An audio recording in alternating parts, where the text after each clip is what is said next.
नमस्कार, प्रणाम। मैं फिर आपके सामने एक नए वीडियो के साथ आ गया हूँ। आज हम बात करेंगे, अभी तक हम लोग बात कर चुके हैं large cap, mid cap, small cap की, और मुझे उम्मीद है कि आप लोगों ने वो वीडियो देखा होगा। वो वीडियो देखिए और समझिए कि क्या ग्रोथ आ रही है और कैसे म्यूचुअल फंड में आप इन्वेस्टमेंट कर सकते हैं।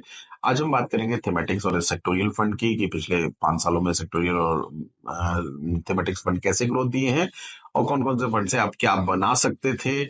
ये कोई रिकमेंडेशन नहीं है। 2025 के थीम के लिए आपको हमारे वेल्थप्reneur के साथ बैठना होगा और समझना होगा कि आप कहाँ इन्वेस्टमेंट करके और क्या बना सकते हैं। तो चलिए, आइए चलते हैं हम अपने स्क्रीन की तरफ और देखते हैं 5 सालों में थेमेटिक्स फंड ने क्या किया। तो हम आ गए वेल्थ वैली की वेबसाइट पे और वेल्थ वैली की वेबसाइट पे हम टूल्स में गए और टूल्स से हम फिर आ गए अपने कैलकुलेटर पे। तो पहले थेमेटिक्स फंड की हम बात करने जा रहे हैं, वो इंडियन आईसीसी प्रूडेंशियल की कमोडिटी फंड की बात करने जा रहे हैं। और ऑब्वियसली ये जान लीजिए, ये सब वॉलेटाइल फंड्स हैं, इनके रिकमेंडेशन नहीं है। मैं आपको सिर्फ दिखाना चाहता हूँ कि पैसे कैसे बनते हैं और कहाँ बनते हैं। तो मैं आपको इन थीम्स में ले जाना चाहता हूँ। मैंने इन्वेस्ट किया 1 करोड़ रुपया और वक्त लिया 2019 से। पिछले 5 साल की थीम को देखा और हमने देखा कि कितना पैसा हो रहा है। तो 1 करोड़ रुपए का 3 करोड़ 72 हजार 3 करोड़ 72 लाख 50 हजार रुपए हुए। ये पिछले 5 साल की ग्रोथ है। ये 15 अक्टूबर 2019 इन्वेस्टमेंट डेट है। 1 करोड़ रुपया लगाया आईसीसी प्रूडेंशियल के कमोडिटी फंड में, जहां पे आपका इन्वेस्टमेंट सीमेंट कंपनीज में, मेटल कंपनीज में, इन सब कंपनीज में बेसिकली होती है, कमोडिटीज में होती है। वहां पे हम आपके इन्वेस्टमेंट को बता रहे हैं। जैसे आज के डेट में आपके इंफ्रास्ट्रक्चर की थीम चल रही है, तो ये कमोडिटी फंड्स उसमें डील करते हैं, ज्यादातर मेटल्स में होते हैं, सीमेंट्स में होते हैं। इस तरह के थीम्स में ये ज्यादा निवेश करते हैं। 1 करोड़ रुपया डाला और 15 अक्टूबर 2019 से लेके आज तक के डेट में 3 करोड़ 72 लाख रुपए हो गए। 28% के करीब का सीएजीआर इसमें निकला है। ये हो गया हमारा थीमेटिक्स फंड में टॉप 5 फंड्स में से एक फंड। हम दूसरे फंड की बात कर रहे हैं, तो वो है फ्रैंकलिन का इंडिया अपॉर्चुनिटी फंड।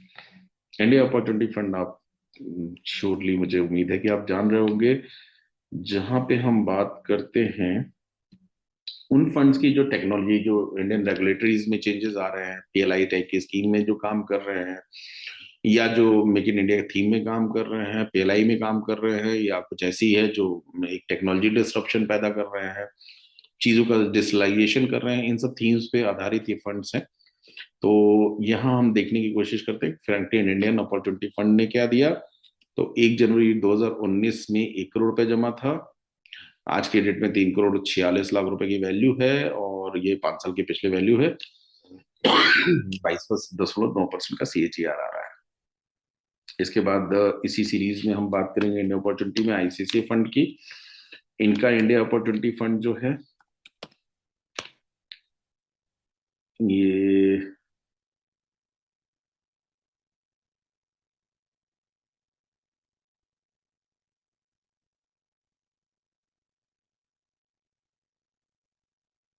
यहाँ पे सेम सम में 1 करोड़ रुपए लगाए। ये फंड 2019 से है। तो 3 करोड़ 30 लाख रुपए, आप अगर ये वैल्यू देख पा रहे हो, तो 3 करोड़ 30 लाख रुपए की वैल्यू 1 जनवरी 2019 से लेके 10 जनवरी 2025 तक की वैल्यू है। तो ये लगभग लगभग 6 साल में करीब हो गए। 6 साल में ये वैल्यू 3 करोड़ 30 लाख रुपए की वैल्यू है, यानी पैसा आपका 3.3 गुना हो गया। जबकि आपके अगर सेविंग बैंक में पैसा है और 2.5 से 3% या 3.5% आपको मिल रहा है, तो 20 से 24 साल लगते हैं डबल होने में, और एफडी में 10 साल में दुगना और 20 साल में 4 गुना फंड होता है। इस फंड को ये कंसिडर करते हुए यहाँ पे कंपाउंडिंग है, तो 1 करोड़ का 3 करोड़ 30 लाख हो गया, तो अब ग्रोथ होगी वो 3 करोड़ 30 लाख पे होगी। किसी दिन हम इस पे भी आपके बैठ के हम लोग बात करेंगे कि क्या है फंड्स और कैसे हैं ये फंड में काम होता है। अब जैसे इसके बाद थेमेटिक्स फंड्स में जो आ जाएंगे, आपका मैन्युफैक्चरिंग आ जाएगा। तो मैन्युफैक्चरिंग देख लेते हैं, मैन्युफैक्चरिंग ने क्या ग्रोथ दी। आजकल मेक इन इंडिया की थीम चल रही है, तो ये बेसिकली थीम पे आधारित फंड्स हैं।